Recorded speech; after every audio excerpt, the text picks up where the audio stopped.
Oi, turma do livro Alânia, Áureo Gonçalves, no capítulo 12, Oceano de Misericórdia, a segunda parte hoje. De repente, notou um ser se arrastando a poucos metros em meio ao matagal, que proliferava numa área sem nenhuma edificação. Aproximando-se, notou, para seu assombro, que se tratava de um homem com nítidas deformações em seu corpo espiritual que lhe impunham um aspecto animalesco e deprimente. Seus olhos pareciam vidrados em algum quadro distante e sua boca espumava. O infeliz sofredor balbuciava grunhidos ininteligíveis. A cena dramática fez Otton se ajoelhar automaticamente para melhor observar, e foi aí que outra constatação lhe fez disparar o coração. Ele conhecia aquele homem. Era um dos guardas nazistas que conhecera no campo de concentração e um dos mais agressivos. Tentava entender o que estava acontecendo, quando Janel veio em seu socorro. Otton, esse irmão, adquiriu grave deformação perispiritual pela ação hipnótica de um grupo de adversários que o perseguiu após a desencarnação. Puniram-lhe de todas as formas possíveis, abandonando-o em seguida. Fatos assim acontecem por conta da plasticidade da matéria do corpo com que nos manifestamos nesse plano, conforme já estudamos. Mas precisamos fazer alguma coisa. Nenhum filho de Deus deveria passar por tamanha desventura, afirmou Otton, transtornado com o quadro à sua frente. Confiemos na providência divina, que é toda sabedoria e misericórdia. Esse espírito atingiu tal estágio de dor por se entregar demasiadamente a níveis de crueldade exacerbados. Utilizou seu cargo no Terceiro Reich para dar vazão à violência doentia, inclusive contra mulheres e crianças. Após a morte, foi perseguido por uma multidão e mesmo nesse estado ainda não conheceu o arrependimento salutar. É preciso que o deixemos. Ele se erguerá, mas isso levará tempo. Ludwig, colocando a mão no ombro de Otton, asseverou: muito nobre o sentimento de querer fazer o bem a quem lhe fez mal. Venha, podemos ao menos transmitir-lhe um passe. As energias benéficas o tranquilizarão momentaneamente. Os três se acercaram do espírito que se debatia no solo, estenderam as mãos e doaram as melhores energias de que dispunham. O procedimento realmente acalmou o sofredor, o que deixou Otton mais conformado. Após vários minutos em silêncio, depois do episódio impactante, e notando que os três ainda não eram percebidos pelos trausentes, perguntou: amigos, permaneceremos invisíveis aos habitantes pela diferença de vibrações? Estamos já chegando ao local indicado, respondeu Janel. Podemos sim nos tornar visíveis. Para isso faremos um exercício. Acompanhe-me. Pararam então às margens de uma viela e de mãos dadas começaram a inspirar profundamente o ar pesado daquelas paragens, realizando exercícios específicos conduzidos por Janel. Pouco a pouco tornaram-se visíveis aos trausentes, embora numa versão tanto opaca de si mesmos. Otton estranhou a ausência da luminosidade que naturalmente emanava de Janel, mas compreendeu que isso poderia comprometer o objetivo da tarefa. A descrição era a postura mais adequada naquele momento, e daquela forma poderiam passar quase despercebidos, desde que não confrontassem nenhum dos interesses das pretensas autoridades do local. A cidade espiritual das sombras era governada por um grupo de entidades extremamente agressivas. A característica comum que unia a maioria das almas ali reunidas era o sentimento de vingança direcionado para uma ou mais pessoas ou instituições. Ivan, em sua sede vingativa, foi buscar orientação naqueles sítios. No entanto, como não conseguia mais localizar o objeto de sua desforra, pois Lucas já havia sido resgatado, caiu em um estado de apatia e desorientação. Por meio do aparelho que Janel portava, os três companheiros chegaram mais rapidamente ao local onde Ivan se recolheu. Encontraram-no em condições péssimas, sujo e muito magro, sentado ao pé de uma árvore ressecada que se erguia às margens de um córrego de água escura. Seu olhar perdido parecia procurar a lua e as estrelas através da névoa espessa que envolvia toda a região. A mente de Ivan voltara a revisitar continuadamente o momento do suicídio, quando ele intempestivamente cerrou os pulsos em cortes verticais que produziram hemorragia intensa. A recordação acrescida do arrependimento e do desespero de ainda se perceber vivo, forneceram intensidade suficiente para a criação de uma ideoplastia comovente. O pensamento constante de Ivan plasmava ao redor de si uma gigantesca poça de sangue que se misturava às águas do pequeno riacho que por ali passava. Contemplando o quadro, Otton perguntou a Janel: seria esse irmão mais um espírito ligado a Lucas desde outras encarnações? Não. O vínculo se formou nessa última vida pela influência nefasta que os livros de Lucas exerceram sobre a mente imatura de Ivan. Parece-me que ele se encontra alheio ao ambiente totalmente concentrado na fixação mental suicida. Os mentores que nos orientam às atividades por meio de auscultações do mundo íntimo de Ivan informaram que o momento é propício para uma abordagem. Ele está desiludido e muito desgastado, anseia por repouso e recomeço. Até mesmo seu ódio por Lucas é meramente superficial, causado por um mecanismo de defesa de sua mente ansiosa em achar um culpado pela difícil situação vivenciada. Tem tido muito tempo de reflexão e, pela influência silenciosa e benéfica de amigos do mundo espiritual, tem conseguido bons avanços. Seu teor mental já se apresenta diferente. Nesse momento, Ludwig, de forma totalmente natural e segura, aproximou-se de Ivan e passou a emitir de suas mãos e tórax uma energia luminosa que dissolveu as criações doentias da mente do rapaz. A gigantesca poça de sangue sumiu, o que chamou sua atenção. Ivan, ainda um tanto aturdido, dirigiu-se humildemente aos 3 visitantes. Quem são vocês? Imploro que não me façam mal. Sinto-me muito fraco e apenas quero ficar aqui. E então Janel, sob o influxo de sentimentos sublimados de amor ao semelhante, retomou a luminosidade que já lhe era natural, respondendo: Ivan, querido, você é um filho muito amado de Deus, a inteligência suprema do universo glorioso à nossa volta. É chegado o momento de descansar e preparar a sua redenção. Venha conosco. Ó anjo de misericórdia, não sou digno, nada fiz em minha vida de proveito e ainda a aniquilei de forma covarde, culpando outra pessoa pelo meu próprio infortúnio. Todos nós caímos e precisamos de novas oportunidades que jamais são negadas àqueles que querem crescer para a luz e o amor. Acredite, sobre nossas cabeças há um oceano de misericórdia e de luz. Nós mesmos é que nos constituímos em nossos próprios carrascos por meio de processos de culpa e remorso que nos afundam em sensações perturbadoras. Você é digno de todo o amor de Deus. E sob o olhar atônico de Otton, Janel se transfigurou em um foco de luz intensa, atraindo a atenção de outros sofredores. Muitos deles, arrebatados pela visão, passaram a clamar por ajuda e socorro, sendo atendidos por outras equipes de socorristas já apostos. E Ivan, que nessa altura chorava de emoção, foi gradativamente envolvido pela luz que emanava de Janel e, por meio da ação magnética, caiu em sono brando, sendo preparado para a recuperação nos leitos hospitalares de Alânia. E é impossível ler isso e não se emocionar. Ai, como eu queria ser um pouquinho mais dura para fazer essas leituras e não pagar esses micos para vocês. Bom, vocês viram aqui, né, na passagem que eles encontraram aí um dos soldados aí do Hitler, né? Totalmente desconfigurado, o seu perispírito modificado de acordo com a energia que ele exala, de raiva, de ódio, de maldade, se tornando aí quase que um bicho. E ainda vendo essa situação, o Otton, que passou pela mão desse soldado,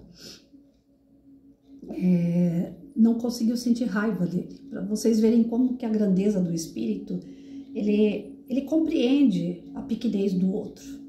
Otton passou pela maldade desse soldado, porém ele não guardou mágoa, não guardou ódio. Naquele momento ele queria ajudar. E para ajudar um ser desse, ele tem que querer ajuda. Então, como ele ainda está ali em volta de uma energia muito pesada, de acordo com as suas maldades, de acordo com as suas atitudes erradas, as suas escolhas erradas, o mais que a equipe pôde fazer por esse soldado foi dar um passe. E dar um passe foi provado aqui mais uma vez o quanto ele auxilia, porque a pessoa parou de se debater, se acalmou, né? depois ela vai acordar disso tudo e vai voltar a se debater, porque é dela, ela é uma escolha dela. Se no momento que ele está sendo socorrido ali, que ele está recebendo esse passe, ele recebe, aceita e quer se transformar, é um momento de resgate. Mas a sua dureza é tão grande que a própria Joanel fala, ele não vai ser agora que ele vai ser resgatado. A gente pode ajudar, auxiliar com o passe. Isso a doutrina espírita mostra pra gente dentro dos centros espíritas. As pessoas vão lá buscando ajuda. As pessoas chegam, algumas chegam soberba, do tipo assim, eu vim aqui para ser socorrido, quero sair daqui melhor. Né? Tem algumas que já vão cheias da razão, só vim aqui para tomar um passe. Né? O que o palestrante está falando, tudo eu já sei. Só vim aqui mesmo para me limpar. Então, pessoas desse jeito, infelizmente, até recebem a energia, mas não fica, porque não tá nela essa receptividade. Ela só quer tomar um banho, mas ela não quer se limpar. Tem uma diferença em querer tomar banho e outra se limpar. Né? Então, o que aconteceu nessa passagem com esse guarda do Hitler aqui, é o que acontece na casa espírita. Muitas pessoas chegam nessa situação deplorável, seu espírito transformado já no giraia, vamos dizer assim. E a pessoa chega lá, toma um passe, toma um banho, mas não se limpa. Continua na mesma. Ah, o centro espírita que não presta. Ah, o médium que não sabe dar passe. A espiritualidade que trabalha lá é fraca. A pessoa não faz por onde se modificar, então ela não vai ser socorrida. É só um paliativo. Mais um paliativo que pode vir a despertar na pessoa o desejo de cura. Por isso que tem aquela frase que fala, água mole em pedra dura, tanto bate até que fura. Tem pessoas que indo numa religião, seja doutrina espírita, católica, umbandista, o que for, de tanto ela ir, aos pouquinhos ela vai se transformando. Não é na primeira, não é na segunda. Tem pessoas que ficam pulando de religião a religião até ela encontrar aquela que realmente toque dentro daquilo que ela já acredita, que só precisa desenvolver. Então, para socorrer uma pessoa que de fato ainda não quer ajuda, tem que ser a doses pequenas. Tem que ser em doses bem pequenas. Não adianta querer derrubar um caminhão de verdade a essas pessoas, porque elas não estão preparadas, elas não querem. Então, a mesma coisa, uma pessoa viciada. Já viram algum viciado que sai do vício da noite para o dia? Não, eu quero parar de fumar. Eu quero parar de beber. Eu quero parar de usar entorpecente. Aí a pessoa vai numa clínica e pronto, uma semana tá limpinha e tá tudo certo? Não, toda vez que ela chegar perto daquele vício, ela pode sucumbir. Porque é paliativo, o tratamento é paliativo, é de pouquinho em pouquinho, em doses pequenas. E longo, às vezes pro resto da vida. Às vezes até para outras vidas. Então a gente vê assim que a maldade ela vai transformando a gente, animalizando a gente, trazendo a gente de novo lá para o primitivismo. A gente age, pensa como um animal, a gente perde a razão. A maldade ela transforma de uma forma tão negativa que fica uma barreira enorme para que o bem, para que a luz se aproxime. Isso é uma coisa que nós temos que ter em mente. Daqui para frente, melhor. A gente não pode retroagir, a gente não pode voltar. E o espírito não volta. Mas o perispírito, como eu falei já outras vezes, a gente pode se tornar inclusive ovoide. A gente pode voltar para dentro de um ovo. E ali, os nossos inimigos vão aproveitar. Porque a gente não tem como reagir. É só pela benevolência de Deus mesmo e aquela centelhinha lá dentro gritar socorro. Então, aqui a gente tem 3 lições, né? A maldade que transforma no animalismo, o perdão do Otton, que é a coisa mais linda, conforme a gente entra na história, imagina a cena, Otton que foi torturado por esse tipo de pessoa, querer ajudar essa pessoa, por compreender que essa pessoa está num nível de conhecimento baixo. envolvida com coisas ruins e que ele ali, como um irmão, quer apenas ajudar, porque ele perdoou. E a gente aprende o quê? Que o perdão, que a ajuda, que a nossa transformação depende principalmente de nós mesmos. A ajuda vem, nós estamos mergulhados em ajuda, mas ela só chega em nós se nós quisermos, de verdade, de coração. Depois, a gente vê a situação do Ivan, que se matou por conta das literaturas do Lucas e por conta do seu desejo íntimo.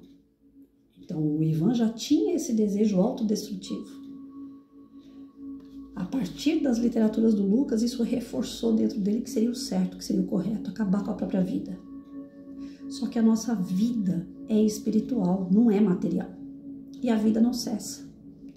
Lá no plano espiritual, ele plasmou aquela cena do momento que ele estava se matando. E isso gerou em volta dele o quê?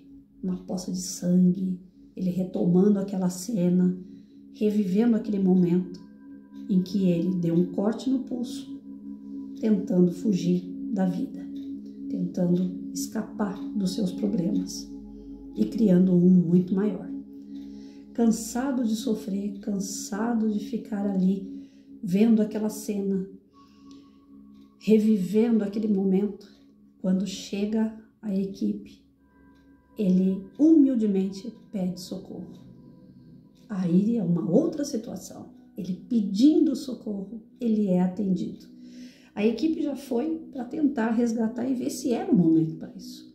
Se ele estava pronto para ser resgatado. E ele estava. Então, ele pediu esse auxílio. Essa equipe foi até ele não à toa. Não existe nada à toa. A equipe chegou até ele justamente porque ele estava vibrando tanto a questão do sofrimento, como também essa questão do tô cansado, chega, alguém me ajuda. E alguém ajudou. A Janel, por que eu me emociono? Porque eu imagino essa luz. Eu imagino essa luz muito forte a cada socorro. Eu imagino como que é para um espírito de alta grandeza, com um pouco mais de elevação espiritual, como que é esse momento do resgate. Deve ser um momento único para quem está resgatando e para quem está sendo resgatado. Eu imagino a cena como se fosse assim, um incêndio e o bombeiro chegando para tirar a pessoa do meio do fogo. Não é emocionante? A pessoa, tudo que ela mais queria, se salvar. E o bombeiro arrisca a sua própria vida, entra lá naquele local cheio de fogo e tira a pessoa de lá. E a pessoa fala, obrigado. Não é emocionante imaginar uma cena dessa? É a mesma coisa no campo espiritual. Pessoas que se colocam, ou espíritos que se colocam, nessa condição de salvar, de ajudar, de colaborar com o outro. Toca, gente. Não tem como não tocar no coração. Toca e toca profundo. Porque é algo que acredito que todos nós já passamos. Todos nós já fomos resgatados alguma vez na vida. Então eu acho que não é algo superficial de ver ou ouvir. Eu acho que é algo que a gente já passou. Eu, pelo menos, eu tenho essa sensação. Quando fala em luz, quando fala em equipe, quando fala em salvamento, eu falo, eu tenho quase certeza que eu já passei por situações como essa. Porque me toca muito fundo. Muito fundo. E aí, vamos lá. Experiência que eu tive. Eu tive um aluno, o Eduardo. Ele estava na 2ª série na época, não era ano, era série. Há muitos anos atrás. E o Eduardo, ele era um aluno problema. Aquele aluno que chegava na sala de aula e mandava o professor tomar naquele lugar sem pensar. Para ele não tinha tempo ruim, não. Ele não gostava de professor, não gostava de sala de aula, não gostava dos colegas, ele não gostava da própria vida. Ele era o filho mais velho de uma mulher que era largada, que vivia na promiscuidade. Ele não sabia quem era o pai dele. Tinha o irmão dele do meio, que era o Gabriel. O Eduardo era negro, o Gabriel era loiro. E tinha ainda o Daniel, que era o Raspinha de Tacho, que era moreno. Ou seja, cada um de um pai. Nenhum vivia com o pai, nenhum sabia onde estava o pai.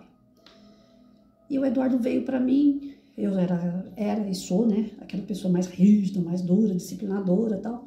A diretora falou assim, olha, esse menino já passou por tudo que é professor, não tá dando certo. Eu vou colocar ele na sua sala, mas ele é problema. E ele manda o professor para aquele lugar sem pensar. Então você tenha paciência nessa hora, porque eu te conheço, hein, Patrícia? Eu falei, você vai colocar um aluno desse tipo para mim? Eu não tenho paciência. Ah, mas você vai ter que ter. Porque eu acho que é só com você que vai dar certo. E esse menino veio para mim. Ele já era reprovado já há algum tempo na escola, já tinha idade. As crianças de segunda série tinham 8 anos. O Eduardo acho que já tinha de 10 para 11. Não, minto. Eu acho que é isso mesmo. 9 para 10 ou 10 para 11. Ele era mais velho que a turma dele. Ele largava a escola, voltava. Devido a essa aprovação automática, ele passou e outra ele ficou retido. Eu acho que era isso. Era 9, 10 ou 10 para 11. Faz muitos anos, gente. Não vou lembrar direitinho a idade dele. Mas ele tinha idade mais avançada do que os demais. Os demais eram de 7 para 8. E quando eu entrei na sala, eu dei um chacoalhão nesse moleque no primeiro dia. Ele estava sentado no fundo da carteira, lá no fundo da sala, na última carteira. Eu entrei na sala, bati na porta e falei, bom dia para todo mundo, mas para você não é bom dia não. Para você vai ser péssimo dia e o ano todo vai ser horrível para você. Você é o tal do Eduardo, não é? Aí ele tava de boné, com a cabeça baixa, todo largado na carteira. Eu falei, pode arrancar esse boné, que na minha sala ninguém fica com boné. E eu já sei como é que é a sua história e tal, e comigo você não vai ter vez. Só quero te avisar isso. Hoje é o nosso primeiro dia. E pra você, eu só tenho a dizer o seguinte, ou você se comporta ou você sai da minha sala. Mas sai mesmo, não é sair pra ficar andando pelo corredor, não. Você pede pra ir embora daqui.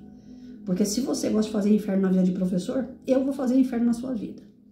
Foi esse o meu jeitinho tosco de entrar na sala de aula. Porque o histórico dele era terrível. E diz que ele batia em criança, diz que ele fazia de tudo que vocês podem imaginar. Esse menino tirou o boné, ficou me olhando com cara marruda, querendo me matar com os olhos. E a gente foi levando os dias com ele sempre lá isolado. Eu vi que ele não sabia nem ler nem escrever. Eu fui pegando no pé dele para ele ler e escrever. Aí um dia ele andando pelo corredor, a sala era pequena, andando pelo corredor, quando ele desviou da carteira assim, eu vi que um umbigo dele, alguma coisa estava saltado assim na barriga. Aí eu chamei ele de perto, falei, vem cá, deixa eu ver o que que tem isso. O que que tem aí? Eu imaginava que era uma faca, porque como ele era muito perigoso, eu queria ver o que que ele tinha na cintura. Era uma hérnia desse tamanho. Cabia na palma da minha mão, assim, ó, sem mentira nenhuma. Na palma da mão. Uma hérnia. No umbigo. Se aquilo estoura, o moleque morre. Não tem como salvar. Chamei a mãe. A mãe virou para mim e falou, eu não tenho condições de fazer nada. Eu falei, tem hospital público? É época de eleição, o povo aqui da cidade, por uma pinga, eles ganham voto, vai lá e pede a operação do menino, seja cara de pau, mas esse menino precisa operar. Eu não vou fazer isso não. Falei para ela, eu vou acionar o conselho tutelar. A mãe virou para mim e falou, pode fazer isso, que eu vou dar graças a Deus, que aí já leva essas três pragas da minha vida, que são os 3 meninos. Eu só tinha o Eduardo comigo. Eu quase voei na mulher, com esse meu jeitinho delicado de ser. A diretora veio para apartar, para vocês terem uma ideia. Eu penalizada com a situação desse menino, porque eu comecei a entender o porquê daquela revolta, comecei a entender tudo aquilo que acontecia com o garoto, a situação que ele vivia. A mãe, para receber o homem dentro de casa, botava ele e os irmãos para dormir na rua. O irmão do meio, uma vez, foi amarrado num toco de árvore, num bairro distante daqui, cheio de formiga, porque ele estava roubando cavalo. Aí deixaram as formigas comer o menino a noite inteira naquele toco amarrado. Então eles passavam por situações assim que vocês não têm ideia, eu não quero contar. Por fim, eu sei que eles estavam pedindo esmola e roubando ao mesmo tempo.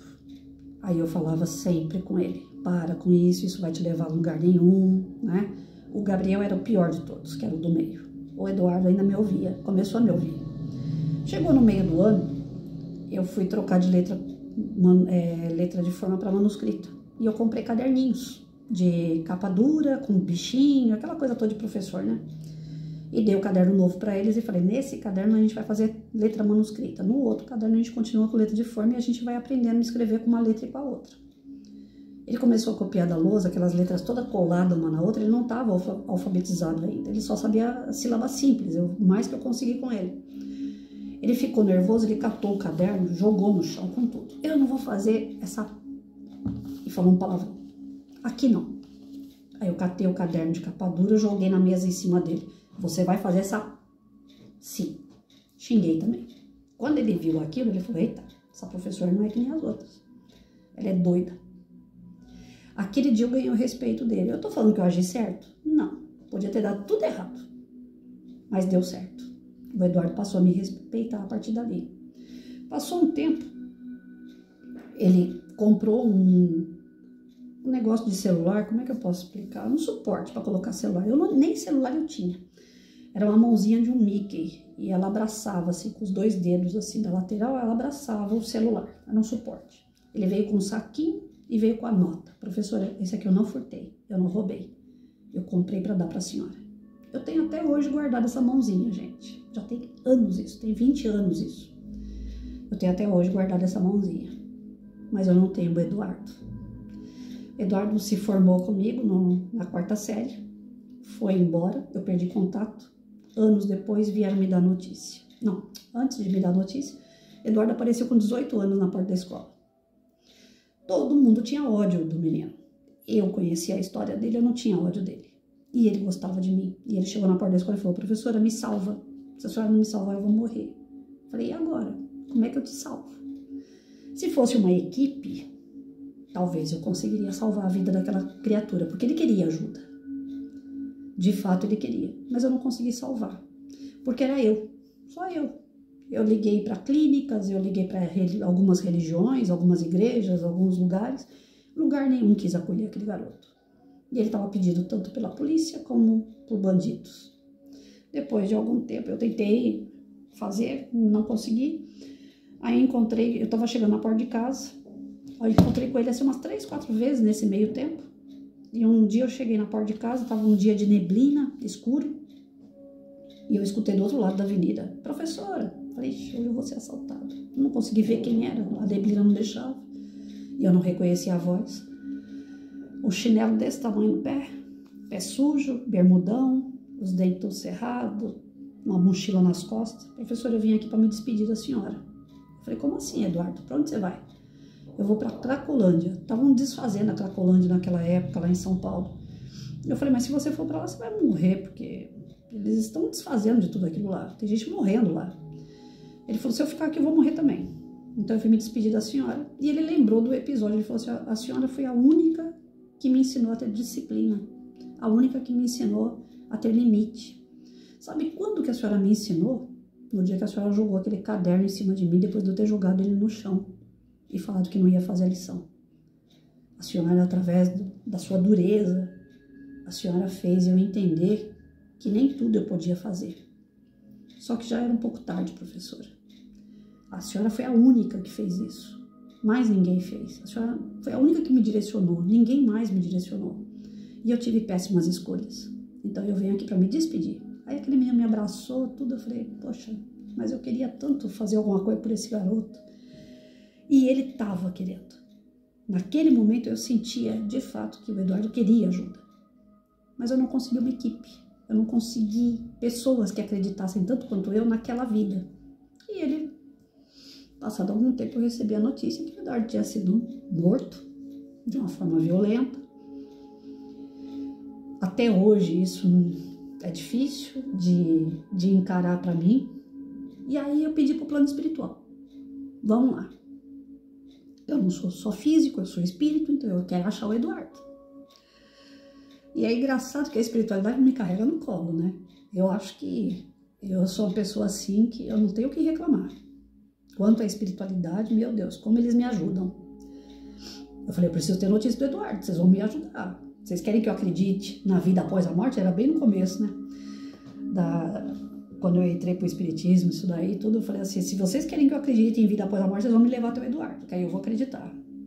Aí eles pegaram essa energia que a gente tem, mais endurecida, né, da carne, e me levaram numa equipe até onde o Eduardo tá. Ele tá no umbral até hoje. Já tem quase 20 anos isso. Não, tem quase 20 anos não, eu tô exagerando, eu tô péssima de conta hoje. Bom, vamos lá, tem muitos anos. O Eduardo ainda continua no umbral.